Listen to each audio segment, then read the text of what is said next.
Just want to again highlight just how special it is for Pat to be coming up here for us.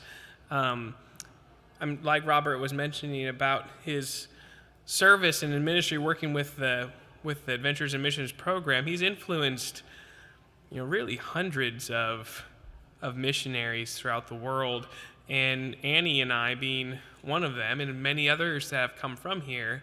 And when I went to work with the AIM program while I was going through Sunset's Bible program there, I got to spend a lot of time with Pat. We became very, very good friends. And Pat even officiated Annie's and mine wedding. It was part of our ceremony there. And so we really got close to Pat. And in the mission here in Alaska with wanting to reach the youth, we wanted to bring somebody up that would really connect with the youth and has a lot of experience with teaching and mentoring young Christians. And so Pat was the number one person that came to our list and came to our mind. We prayed a lot about it, and Pat and I spoke a lot about it. And it was a pretty special thing for Pat to come all the way up thousands of miles to assist for this week. And he's only here for a total of like 8 or 9 days, and most of that was all out at camp, and he leaves tomorrow. And so really took a lot of time of his schedule to come do this, but we're very thankful, Pat, and we sure do love that you came up here. So he's very special to many people here, and we're thankful that he's here with us. So Pat, why don't you come talk to us?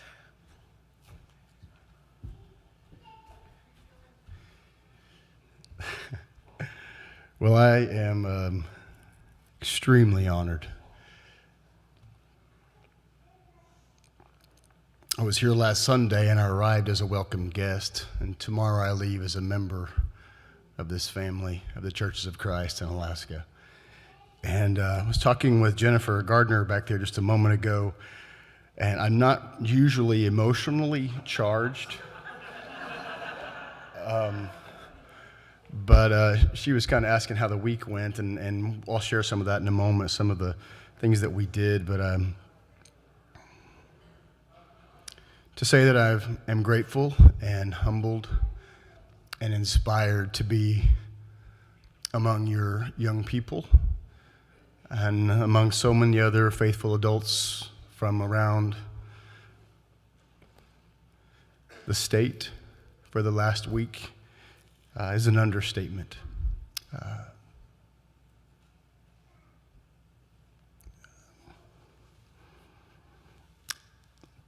Thanks for letting me be here and to walk among you, to rub shoulders with you, to fellowship with you, to be reminded of the unity of God's church in the kingdom of God. And so, get all that junk out of the way. Important things. So I only have the next 85 minutes to be able to share with you what's on my heart, and if I did do that completely, much of it would be through tears. And so this morning someone mentioned, they said, "Are you teaching?" And I said, "No, really, I'm sharing." And so I'm tempted, campers, to share and teach camp style, if you know what I'm talking about. But I may never get invited back again. So I probably won't do that with as much animation as we did this week. And so it has been on my bucket list for many, many years to come to be a part of what God has been doing in this state for so many years, and to walk among the faithful and to see the unity of the body of Christ in a far, far away land. Yes, I even brought my passport just in case this was in another part of the world that wasn't accessible by American citizens. But like I told these guys out at camp, this has been a dream come true. So many young people have come from the valley and other churches around. And I've been blessed to meet and to become close, Mike and Annie and others, with so many of the young people who've come from this state, and I'm indebted for faithfulness on the part of those families to send their young people away to go through the AIM program. And if there's time today, and if there isn't, I'm grateful for you sending your young people, and if there's time, we'll visit about the AIM program a little bit, perhaps more later on. But it's been a dream of mine to come for many, many years. I've met the Reichels, of course the Kennings, of course, known for forever, and beautiful, beautiful people. And now to round all of that out with a week at camp was absolutely exhausting. Normally, I'm a soprano, but today I'm a bass because of Camp Crud. It showed up somewhere, I think, on Wednesday night. It came knocking at my door, and like all good campers, I came back, changed from the inside out, not just because of the power of God's word, but because something that maybe is in the water out there at the lake. I'm not real sure. So it's a delight to be here. I wish my family could be here. Next time I come up, I would like them to be with me, to be up here with you, and for you to get to meet them, and the other way around. I have, my wife and I have been married for 27-ish years. I have to do the math exactly, but we have 3 wonderful boys, Noah, Luke, and Titus. Noah, who is 21, the one that looks like a lost BG there. You got to fight your battles, parents, right? You got to fight your battles. So, Noah is going to be going into this school of preaching here in just about a week and a half to pursue youth ministry. The middle son, Luke, there, who's on the left, he will be entering into the AIM program along with Paul here a week from this Thursday. We're excited about that.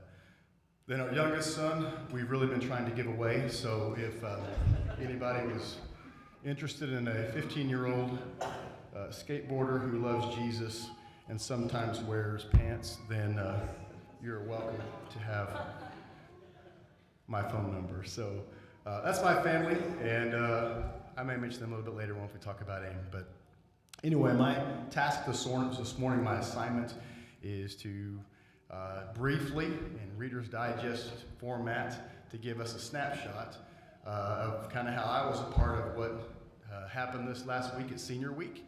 I am curious, though, as we begin. My understanding is that you have 3 weeks of youth camp out at the Midnight Sun. So if you were a camper, or if you were a volunteer, or if you were any way involved in what has taken place this year or in years past, would you please stand for me?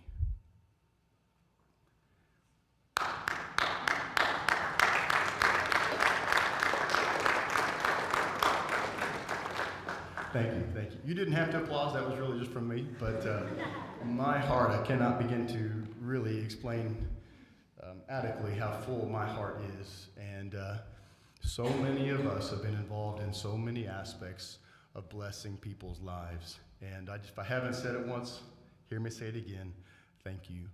And those of us who may not have been able to be involved in maybe volunteering out there, or working out there, cooking out there, rec crew, whatever it may be, I know you've been involved through prayer and just in the family here, and I just want to say thank you so much for that.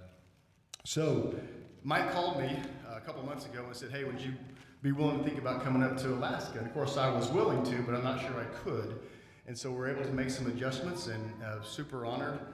I'm not really sure why he asked me to do that, but I agreed and made my way up here. And we had an incredible week, didn't we? God came near and did things with us and to us and for us that we, at least I, will carry with me for a long time. And so I feel like I'm rambling, so I'm going to jump off into the things that we kind of talked about. And again, this is just kind of a thumbnail sketch, and we're just going to be able to barely kind of glance the surface of things we've talked about. We actually spent over 10 hours diving into the Word of God and hanging out with Him, trying to get to know His heart and to understand His desire for us. And so to try to fit all of that into 30 minutes is really going to be quite challenging. So but we'll see what we can do. So we started on Monday, and excuse me, and we had class every morning. It was about a 45-minute or hour and a half, however long. I can't remember what those classes were.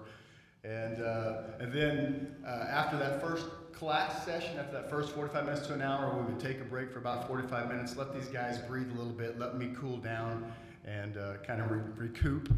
And they would go back to their cabins, kind of do some cleaning up, maybe a little bit of rest time. Then they would come back for a second session, which I'll talk about here in a minute. So as Mike mentioned, and I think maybe Steve mentioned, the theme this week was Faithful for Life. And so we just jumped right off into God's Word in Hebrews chapter 11.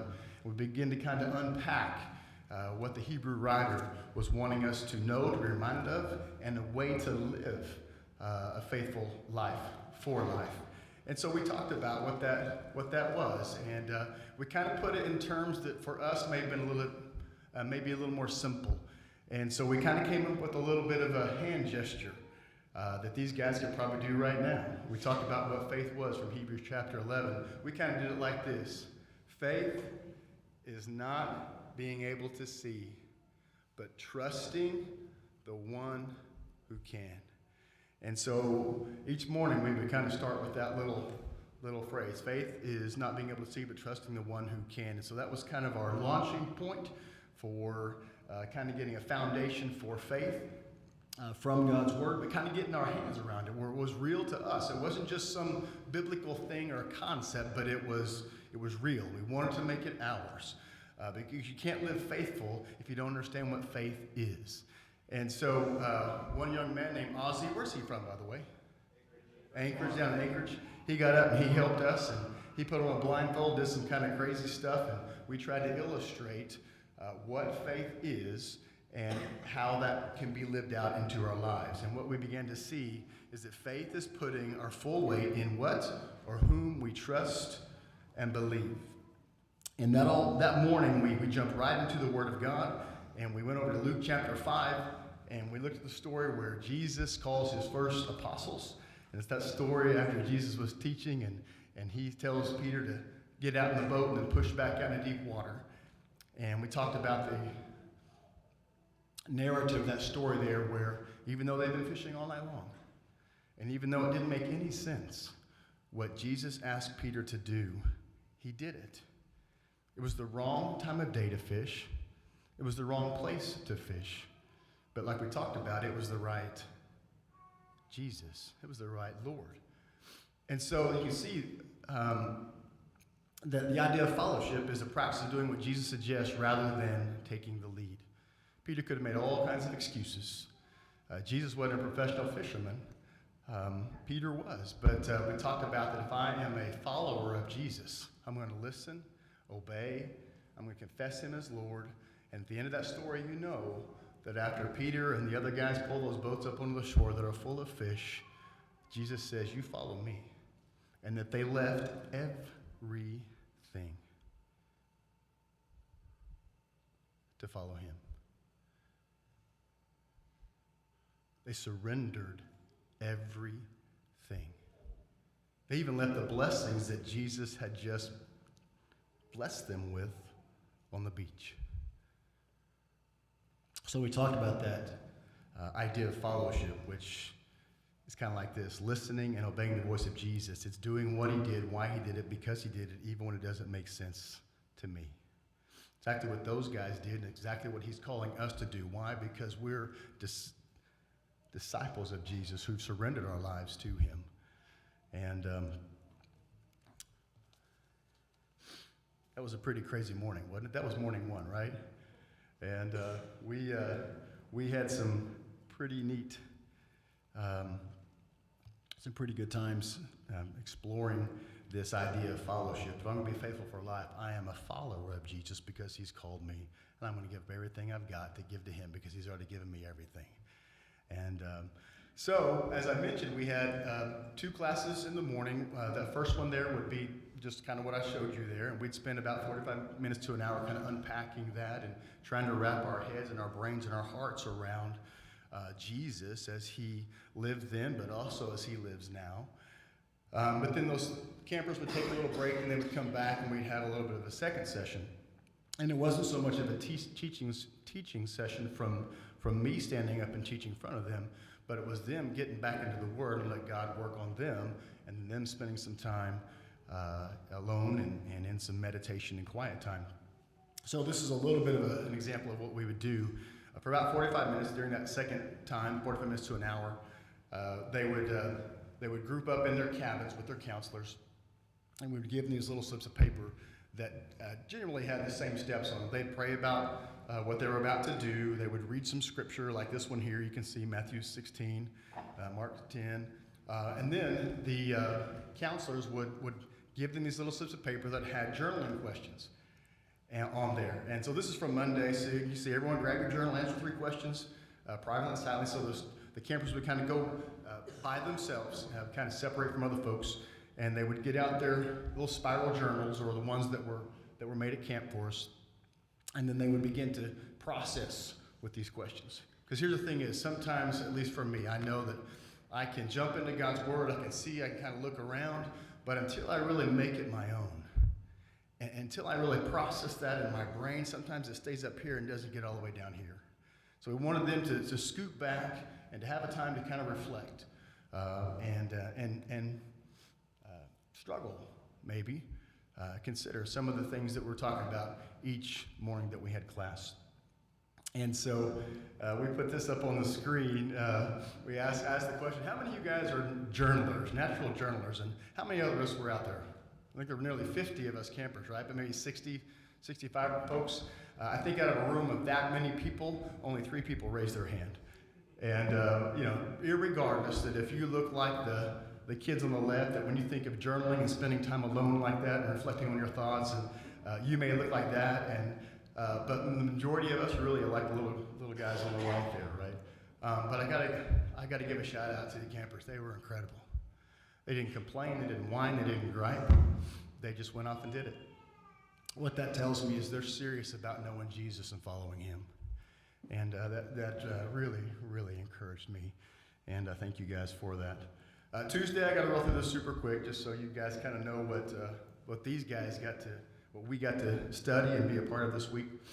Tuesday, we jumped right off into Hebrews chapter 11, and asked all these guys. Said, you just pick out one person in Hebrews chapter 11. Who would you say is your favorite? Which one really stands out to you? And they kind of did that silently, and then we would, as they were doing that, we'd ask questions. These right here. What did you notice about that person? What was that person thinking? What they do? Why did they do what they did? How did they do it? And then from there, we jump straight over to the New Testament. And again, we divide them up into their groups or their cabins with their counselors. And so like Girls Cabin 2 had Luke chapter 5 and all the way down. And we gave about 15 minutes or so for them to kind of explore that passage and then to ask those same questions pertaining to that story. And then with all from Hebrews chapter 11 and also from all the stories in the Gospel of Luke, and we talked about what all these people had in common. So if you picked Noah, or if you had the story of the woman with the issue of blood, what did all of those people have in common in all of those Bible narratives and all those stories?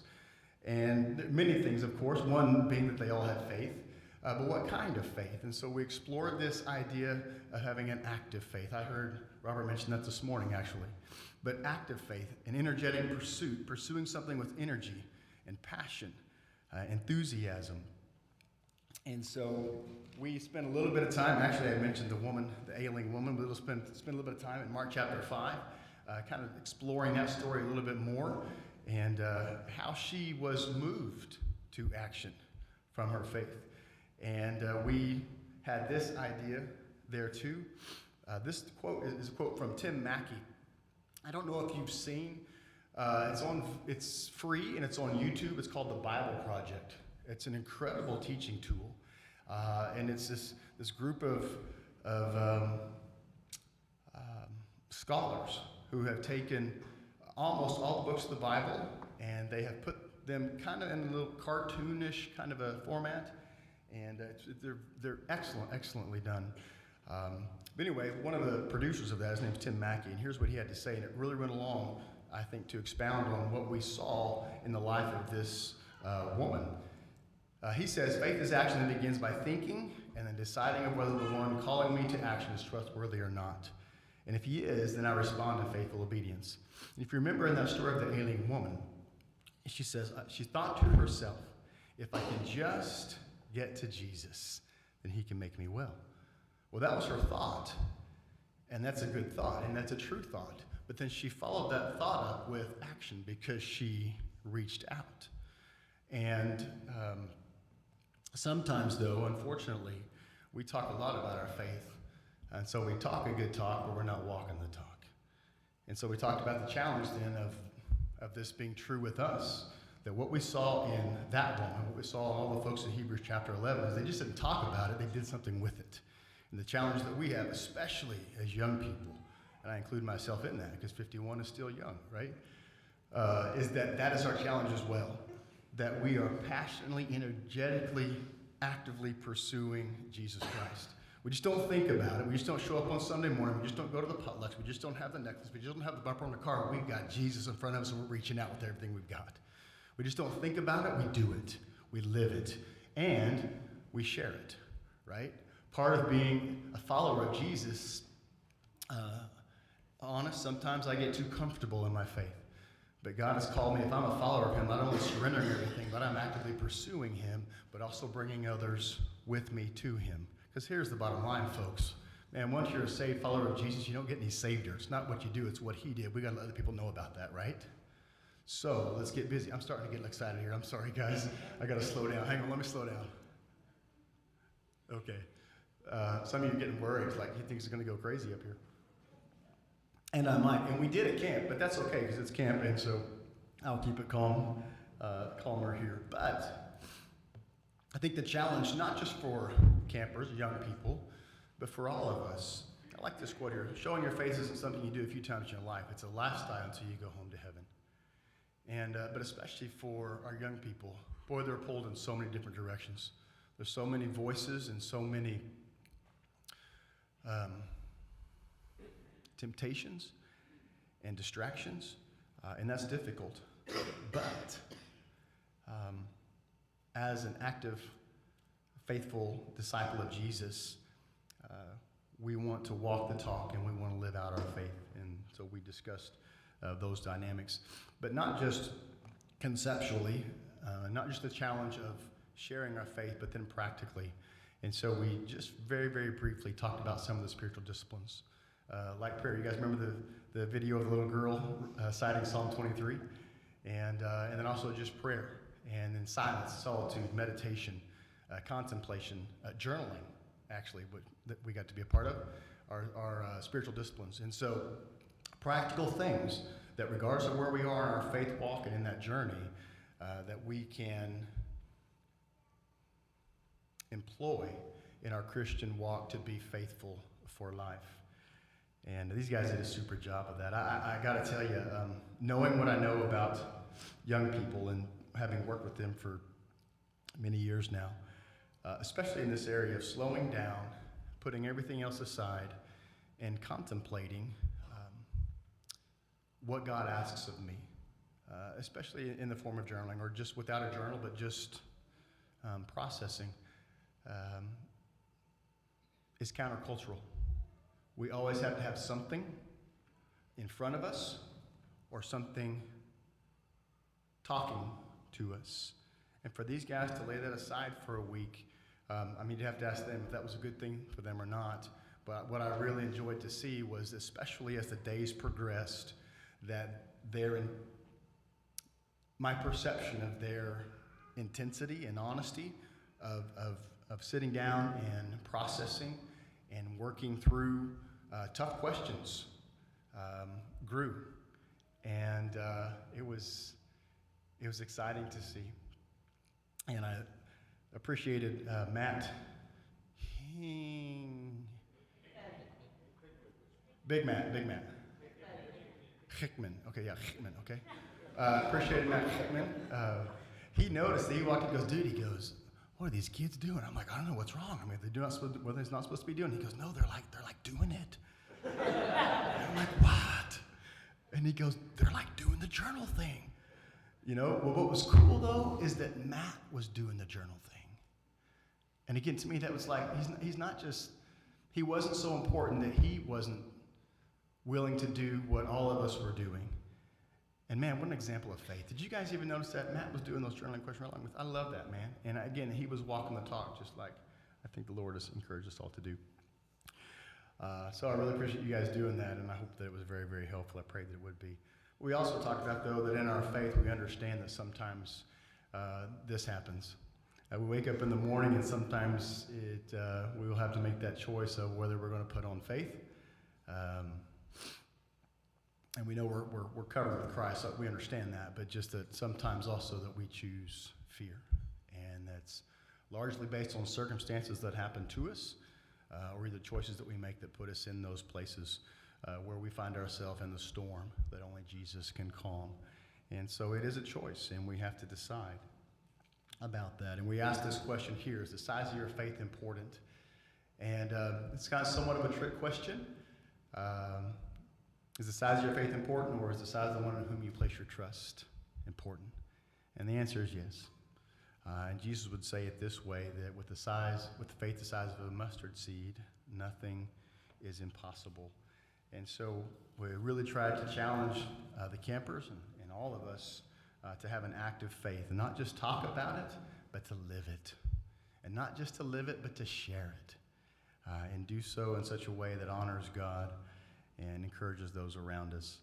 Hump Day, Wednesday, was a day. This was the day where you're still excited to be there, but you have stayed up late, you have played hard, you have eaten well, and class at 9:15 or whatever time we had in the morning, it felt like more like 6:15. It is harder to stay awake and alert and stay engaged. And so this is kind of the up, and then you start kind of going down in terms of our physical energy. But I got to say, I got to compliment these guys again. They were amazing. There were only, I think we counted 16 people that were asleep during class at one time. And I was right there. And so, but anyway, Wednesday, is this okay? Am I doing all right here? Okay? I just kind of want to give you an overview of kind of what we got to be a part of this week, and so I hope this is encouraging to you. Just got a few minutes. Let me kind of rush through these last couple of days here. Wednesday, we kind of started with a little bit of a challenge. And now, campers, you cannot not see it, right? You see it, right? I'm curious, how many of you can see it? Oh, come on, go ahead. This is interactive. Come on. How many of you can see it? Okay, let me ask it the other way. How many cannot see it? Okay, wait a minute. Okay, try again. How many can see it? Okay. One more time. It took us a while, didn't it? It took us a while. Do you guys remember why we did this? What was the point of this? You guys remember? Yeah. Say it again. Say it again, Kurt. Riley.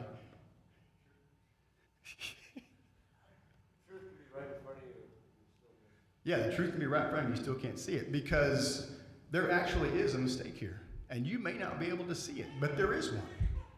Okay, and I don't want to point anybody out, but if you don't see it, let me help you. Very softly to yourself, read the top line out loud, just the top line. I'll read it with you. Can you find the? Now, I'd like you to read the middle line out loud. The mistake. Do you see the two thus? Now you see it.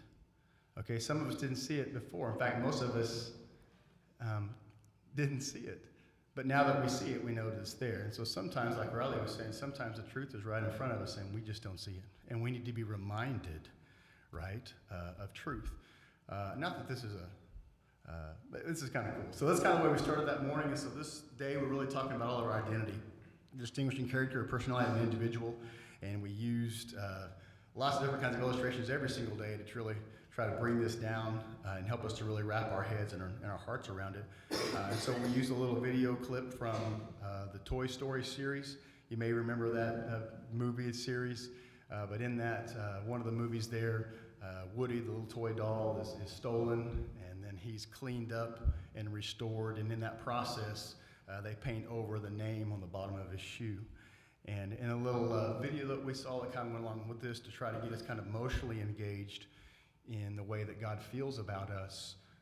In the little montage video, you really began to see that Woody was Andy's toy. And even painting over the name of it and getting made up some other way didn't take away from the reality that he was Andy's toy and that he belonged to him. And so, kind of a silly little illustration, and we spent more time than I happen to do now, but we came back around to this reality that I belong to Jesus. And others can do all kinds of things with me and to me, but I belong to him. It's exactly what 1 Corinthians 3:23 says. And then we spent some time in the Word, which is where the best things happen, I think. But you see all the scriptures here. And we actually, as we were out there, I would say, I am. And the campers would say, I am. I am. I am his. I am. I. And I will be. And so we talk about all the ways that God sees us, the way he feels about us, what he's done to us. And here's the thing is, it's kind of like that what's the mistake up there? You know, I think that we do know truth for sure. That's why we're followers of Jesus. But sometimes some of us need to be reminded of whose we are and who we belong to. Because honest folks, a lot of us don't feel good about ourselves. And we don't see ourselves the way the Lord sees us. And we think that we're junk. And so we kind of explored that idea a little bit more. And we also talked about the idea that our identity is involved in more than just stuff. And it's involved with Jesus and how God feels about us, and his Holy Spirit is a gift in us, and all those kind of things. All right, I got to hurry through. All right, so Thursday was a fun day, and we talked about if we're going to be faithful for life, we're going to have a faith that's tenacious. We had to kind of define that word, and to define that word, you can see it right there, but I didn't put the screen up for them yet. Most of them, I think we knew what that word was, but to really help kind of illustrate what that was, to have a tenacious spirit or a faith, we had a little bit of a challenge, and a young lady named Erica helped with that, and a young man named Riley helped her with that. And these guys know what I'm talking about, but we had a little bit of a challenge involved a rope and her hanging on. And when she couldn't hang on, she got help. And having a kind of faith that just hangs on no matter what. And it was an incredible, powerful illustration, at least it was for me. We went to Daniel and talked about Daniel in the fiery furnace and Daniel's attitude and tenacious faith that we saw in him. And so I'll go through these really quickly so we can hurry up and finish up our time here. But still thinking about a faith that hangs on, that clings on, that adheres to Jesus. We talked about Paul and how Paul, familiar with the text there in Philippians chapter 3. Paul says, I was all of these things, but all those things I count as rubbish for the sake of knowing Christ Jesus my Lord. And then he goes on to say, a few verses down from there, Philippians 3, he says, forgetting what lies behind, I strain forward, I reach, I stretch to what lies ahead. And so we see that spirit. As far as I know, that word tenacious, Robert, you may need to help me there. That word tenacious doesn't appear anywhere in the Word of God. But the spirit of that and the application of that is from Genesis to Maps. And so we wanted to be reminded of good folks from God's Word, but also good folks among us that we can hang on, just like Paul did. And so, and that was pretty amazing because you think about Paul, 2 Corinthians 11 there talks about, 5 times he was beaten with rods, 3 times he was whipped, 1 time he was stoned, and all those danger things. But Paul understood something that we need to wrap our heads around. If God's for us, who can be against us? Nothing can separate us from the love of God. And so that kind of wrapped up Thursday. Oh, no, it didn't. Really, almost done. We saw a little video interview from one of my friends down in Lubbock. And this doesn't mean much to you guys unless you're out at camp. But the idea of tenacity, what is that? This guy here named Robbie Stevens, 10 years ago, he was pushing 330 pounds. And then he made a choice. He made a decision. I'm going to start living my life different. He's a faithful follower of Jesus, but he had some physical things he wanted to change, and so he did. And we got to hear a little video from him And now he has done 5 full marathons, 15 half marathons, and over 100 plus medals. It's not, ooh, look at me. It's not what he was saying. What he was saying, though, is that to accomplish something in life, whether it be a marathon or running the race with the Lord, it takes you hanging on. And so that was kind of a cool. And we ended that day, that morning, with this thought right here from Hebrews chapter 12 that we're familiar with. Let us run with endurance, the race set before us. How do you do that? You fix your eyes on Jesus. The last day, and how much time do I have, by the way, this morning? Okay. Thank you. Okay. Would like to show a couple of those videos.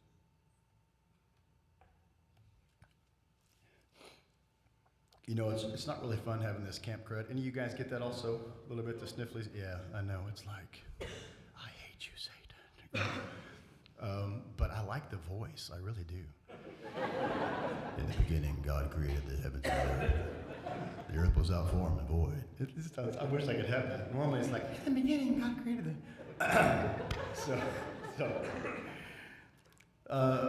Thursday night, let me mention this. Thursday night, each night we would have a devotional, and different men would lead those devotionals. All of them powerful and wonderful and incredible. And there were times when we had just all men's devo in one part of the camp and ladies in another. And this Thursday night, Tim Stickle. I don't know how many of you know him. He was new to me, but maybe not to you. Oh, goodness. Tim gave a devo that night, and incredibly powerful, genuine, and enriching, and had everything. I was stirred in my spirit, and moved in my heart, and angry in my soul, because he took everything that I was going to say Friday, he did Thursday night. I wasn't really angry, but I thought, that is so cool, because he is teaching what I was wanting to talk about on Friday morning. I didn't wind up doing all that I had prepared, because what happened Thursday night was incredibly special and sacred, if I could use that word. It was a time of healing and of compassion, of tears, and of joy. It was just an incredible experience. But the last morning actually is what Tim talked about on Thursday night, and it had to do with hope. Not a worldly hope that is wishful thinking, as you'll see in a minute, but it's confident expectation of the promise we have, not in a thing, but in a person. His name is Jesus Christ. And some of these slides these guys may not have seen, because I didn't really teach that morning. We just kind of wrapped up the week and spent a little more time in some other things. But you see here, biblical hope is not wishful thinking. It's the confident expectation of what God promises through Jesus Christ. And he and I, to be faithful for life, for me to grasp not just this concept, but this truth, this reality, is so very, very important. And we really saw that demonstrated Thursday night, and I wish I could expound more on that, but take my word, it was very powerful. And so as we wrapped up, Lord, where do I put my hope? My only hope is in you. And the last thing that we did that morning, Friday morning, to conclude, was to look at Psalm 18, which just says, I love thee, O Lord, my strength. The Lord is my rock, my fortress, and my deliverer.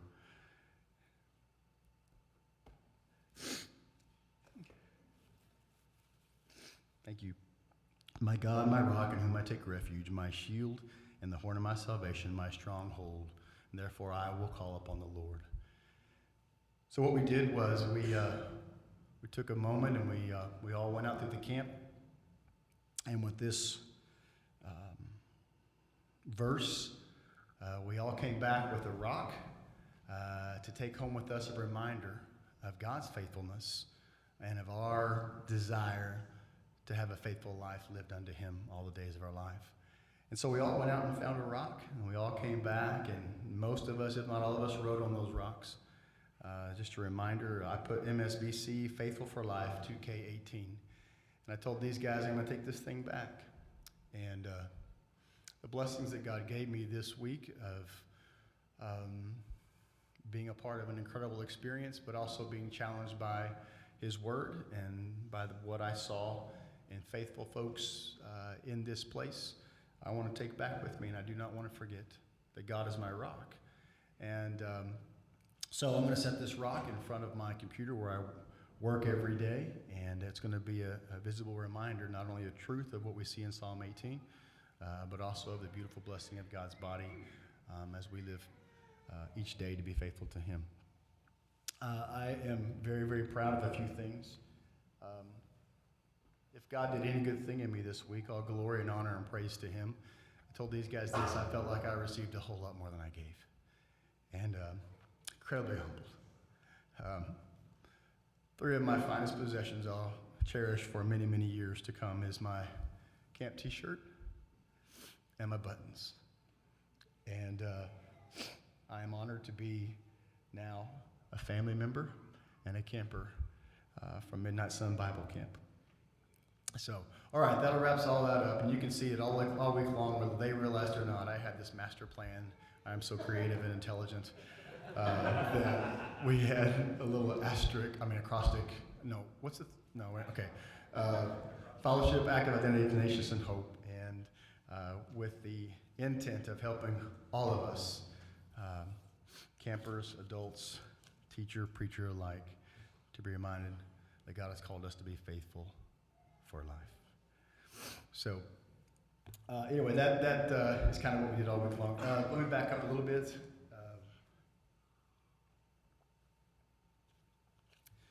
I mentioned all the Aimers, all the young people who've come through here and gone to AIM, just like Paul's getting ready to do now. And this August marks 30 years from when I went into AIM, 1988. And I went to Lisbon, Portugal, and was able to stay there about 3 years. Came back to the States, went to Sunset.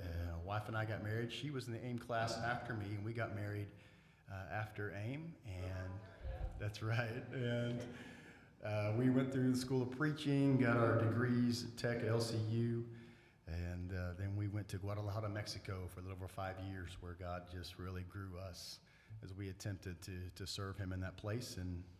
And by His grace and growth, their church in Guadalajara now is 6 more churches there because of that. In 2003, we came back to work with AIM full-time, where I love to get to teach. I'm an administrator, director, bus driver, bottle washer, and sometimes hold the door if people don't take too long. Let's see. I've got 2 videos. Robert, you help me here. One's 5 minutes long and one is about 3. So which one of those, what do you think? Yes? Yes? Okay. Feel free to leave. Refreshments are in the back of the auditorium anytime. So, I do have 2 quick videos to show you. And I tell you what, Adam or Brady, let's pull up the history one, the 40-year anniversary. This video was made almost 5 years ago in honor of the 40th anniversary of the Adventures and Missions program, which, by the way, you may not know this, AIM was not begun by a preacher or a missionary or an eldership. It was begun by young people who just said, I want to do something more. And they went to the teachers at Sunset School of Preaching, and they said, can you train us? Can you send us? 16 young people went to, and you'll see in the video, to Dublin, Ireland. And that was the beginning of the AIM program because of faithful young people who made a decision to be faithful for life. And since then, you'll hear the number, but over 1,500 young people have come to the AIM program since. All praise and glory to God for that. Let's watch these 2 videos, then I'll end in a prayer.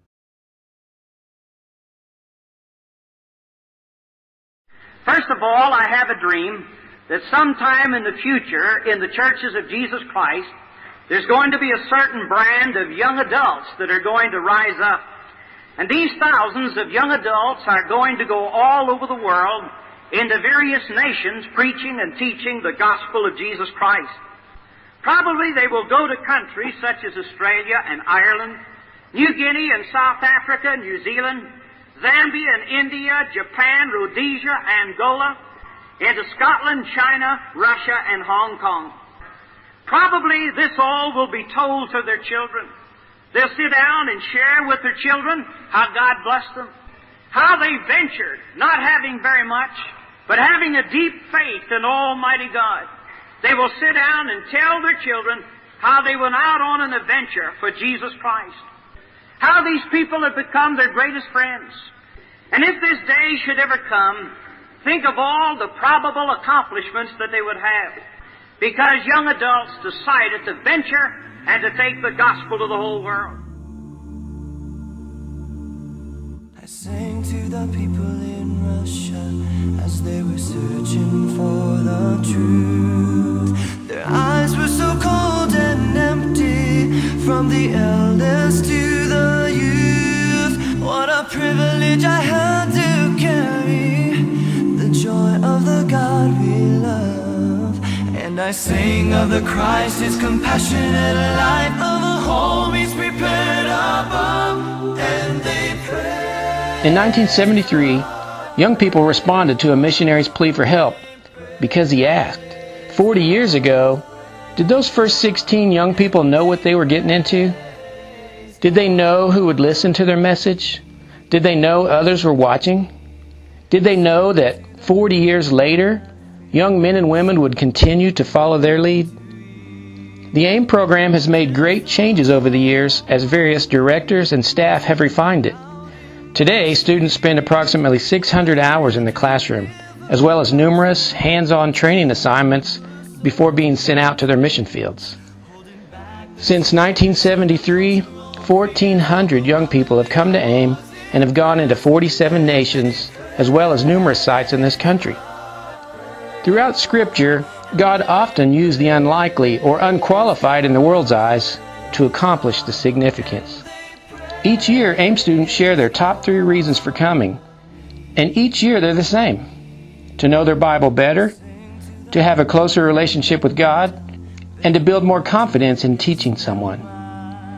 For 40 years, young people have raised their hands in answer to the missionaries' cries for help.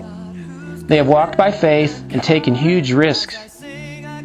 They have learned foreign languages and customs, eaten strange food, and survived on too little support. They've experienced apartheid, terrorist attacks, and military coups.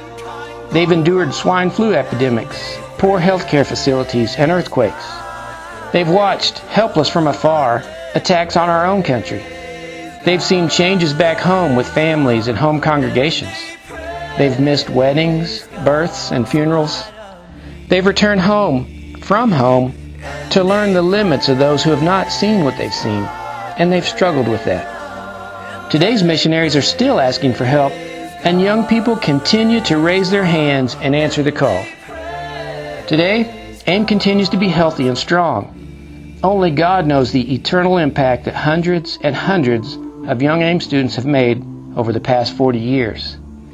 The AIM program continues to work on ways to be more effective in our training as well as in our recruiting. It's exciting to think what God may do in days to come.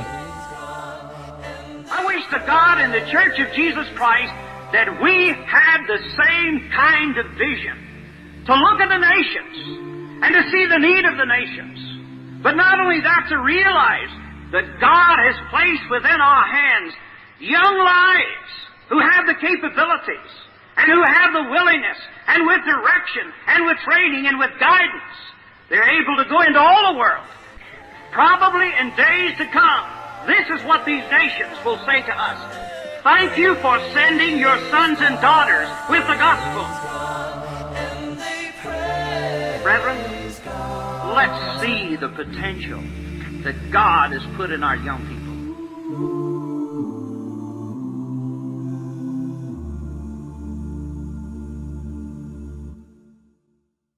We'll save that other video, and you guys can show that at some other time. Just a little 3-minute video that one of our students made that kind of shows what AIM is, but we can save that for another time. But if I could, please, there may be other announcements or things that may need to be said, but if I could please pray, and then I will be finished. Would you bow with me, please?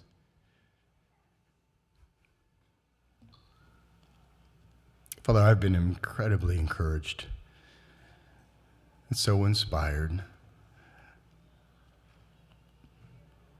this past week, Father, by being around and being with, and coming to know and to love and to be loved by so many young people who have a heart to live for you, who have a Jesus that they want to share.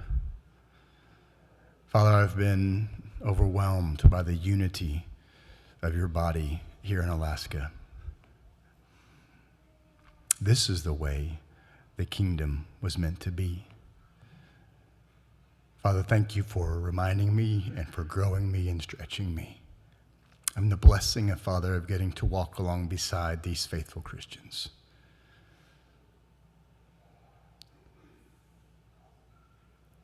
Father, I want to be faithful for life because of the life that you've given me through your Son, Jesus. And like we talked about this week, I'm not going to do it perfectly, but he has. And therein, Father, lies the hope that we have in Jesus. Father, thank you for the Valley Church and, Father, for all the churches, congregations in this state. Father, I pray growth and depth and height. And Father, thank you for their example of faithfulness. Father, you are good all the time, and all the time you are good.